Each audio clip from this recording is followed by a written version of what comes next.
Pagkain pang bisita na ihahanda natin tonight ay ang paborito nating lahat na champorado.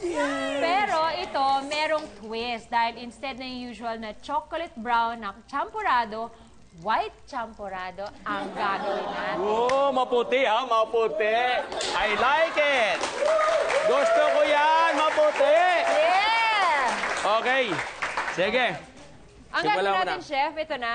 Isasalang na natin ang ating malagkit rice. Lalagyan na natin ang ating Tubig lang, nakababad yung ating glutinous rice sa tubig. After 30 minutes, i-drain para medyo madali siyang mag-puff ba yun? Ano yung gusto mo sabihin? Either Bisaya, puff, at saka puff. Pariho lang yun. It's not complicated. Malapit Tsaka siyang maluto. nag-thicken na yung sauce. That's right. Tama. Alright. Ito namang white chocolate champorado natin, ang idadagdag na lang natin ay milk, sugar, at white chocolate. Wow. Itong white chocolate na to, na coins, nabibili to ready sa supermarket. So, lagyan nyo lang siya dyan lahat habang kumukulo. Then milk. Yes, magme-melt na siya because mainit. Then sugar. And then sugar. Yun na yun. Okay, Chef? Go. Sauce. Sarap. Ganda. White chocolate champorado. Alauna. Alas dos.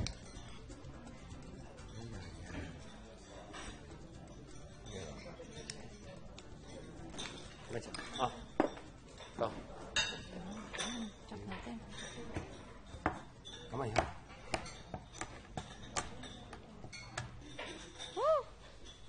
Ang ganda niya. Okay, at para matamis ang ending ng iyong gabi, Glyza, at ninyong lahat, nandito na ang ating white chocolate champorado with matching fried tuyo and dried pusit.